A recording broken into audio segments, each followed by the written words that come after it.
మహిళా నేతల్లో ఆమెది ప్రత్యేక స్థానం.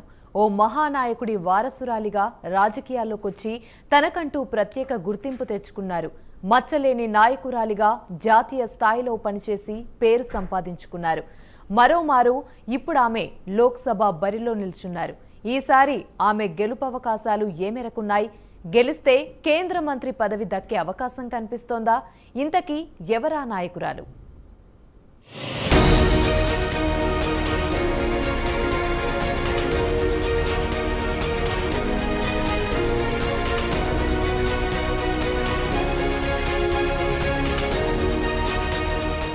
గోదావరి తీరానికి పక్కనే ఉండే రాజమహేంద్రవరం పార్లమెంట్ నియోజకవర్గానికి రాష్ట్ర రాజకీయాల్లో ప్రత్యేక స్థానం ఉంది.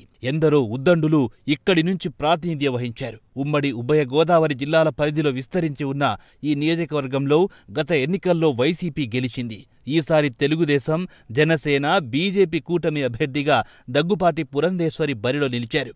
వైసీపీ పాలనలో పార్లమెంట్ పరిధిలో 5 ఏళ్లు రైతులకు తీవ్ర కష్ట నష్టాలు తప్పలేదని, తనను గెలిపిస్తే నియోజకవర్గానికి అభివృద్ధి పథంలో నడిపిస్తానని పురంధేశ్వరి ప్రచారం చేస్తున్నారు. అభివృద్ధి పడకేసింది. ఇసుక, గ్రావెల్ దోపిడీ, వరద నీటితో మునిగిపోయే ఆవ భూముల్లో పేదలకు ఇళ్ల పట్టాల పంపిణీపై ప్రజలు తీవ్ర ఆగ్రహంతో ఉన్నారు. ధ్వంసమైన రహదారులకు కనీస మరమ్మతులు చేయకపోవడం, రాజమహేంద్రవరంలో బ్లేడ్ బ్యాచ్ ఆగడాలు, ఇలా వైసీపీ పాలనలో సంతృప్తిగా లేని రాజమండ్రి ప్రజలు ఈసారి కూటమి అభ్యర్థిగా పోటీ చేస్తున్న పురంధేశ్వరి వైపు చూస్తున్నట్లు రాజకీయ వర్గాల్లో చర్చ జరుగుతోంది.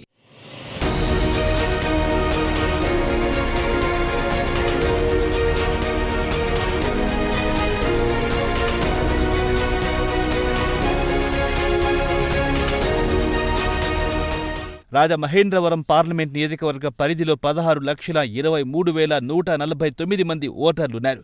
అత్యధికంగా బీసీ ఓటర్లుండడం ఈ స్థానం ప్రత్యేకత. పురంధేశ్వరి గెలుపు ఇక్కడ నల్లేరుపై నడికే అంటున్నారు రాజకీయ పరిశీలకులు. పురంధేశ్వరి గతంలో కేంద్ర మంత్రిగా పనిచేశారు. ఆమెపై ఎటువంటి అవినీతి ఆరోపణలు లేవు. క్లీన్ ఇమేజ్ ఉండడం, ఎన్టీఆర్ కుమార్తెగా చరిష్మా, అలాగే రాజమండ్రి లోక్సభ స్థానంలో కమ్మ సామాజిక వర్గం రాజకీయంగా ప్రభావం ఎక్కువగా ఉండడం, ఇంకోవైపు టీడీపీ, జనసేన బలాలు తోడవడం పురంధేశ్వరి గెలుపు అవకాశాలను రెట్టింపు చేశాయంటున్నారు.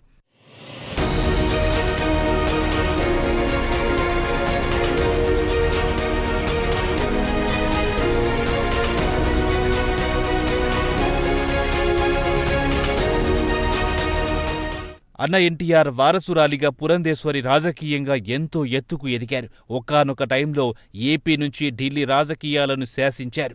కేంద్ర మంత్రిగా ఉమ్మడి రాష్ట్రానికి ఎనలేని సేవలందించారు. తండ్రికి తగ్గ కూతురుగా తెలుగు రాజకీయాలలో తనదైన ముద్ర వేశారు పురంధేశ్వరి. ఆమెకు రాష్ట్ర వ్యాప్తంగా అభిమానులున్నారు. అన్న ఎన్టీఆర్ కుమార్తెగానే కాదు, తనకంటూ ప్రత్యేక గుర్తింపు తెచ్చుకున్న వీరనారిగా తెలుగు రాజకీయాల్లో చరిత్రకెక్కిన ఏకైక మహిళా నేత పురంధేశ్వరి మాత్రమే. ఇప్పటికే ఎన్నికల రేసులో ముందున్న పురంధేశ్వరి భారీ మెజార్టీతో విజయం సాధించడం ఖాయమని రాజకీయ వర్గాల్లో టాక్ వినిపిస్తోంది. రాజమండ్రి లోక్సభ పరిధిలో పవన్ కళ్యాణ్కు విశేష ఆదరణ ఉంది. ఆయనను అభిమానించే వారికి కొదువే లేదు. పవన్ కళ్యాణ్ పిలుపు మేరకు జన సైనికులంతా పురంధేశ్వరి వెంటే కదులుతున్నారు. ఇంకోవైపు తెలుగుదేశం కార్యకర్తలు కూడా పురంధేశ్వరి గెలుపు కోసం వారి వంతు కృషి చేస్తున్నారు.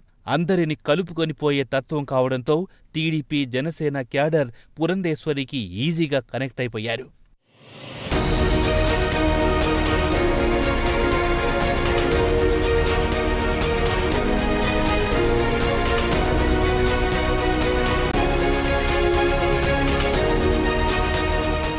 ఉన్నత విద్యావంతురాలు కావడం, ముక్కుసూటిగా కుండబద్దలు కొట్టినట్లుగా మాట్లాడడం, అలాగే పోరాడే తత్వం, ఇవన్నీ పురంధేశ్వరిని తెలుగు రాజకీయాల్లో ప్రత్యేకంగా నిలిపాయి. తెలుగునాట సక్సెస్ఫుల్ మహిళా నేతల్లో నంబర్ 1 ఎవరంటే టక్కున గుర్తుకొచ్చే పేరు పురంధేశ్వరి.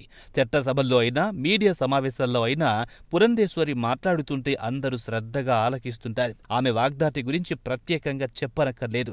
జాతీయ స్థాయిలో అధికారులతో పరిచయాలు, అలాగే కేంద్ర నేతల దగ్గర పలుకుబడి, ఇలా పురంధేశ్వరి ప్రత్యేకత వేరు. ఆమెను ఎంపీగా గెలిపిస్తే రాజమండ్రి అభివృద్ధి పథంలో దూసుకెళ్లడం ఖాయమన్న వాదన సర్వత్రా వ్యక్తమవుతోంది. చూడాలి మరి రాజమండ్రి రాజకీయం ఏ మలుపు తిరుగుతుందో అన్నది.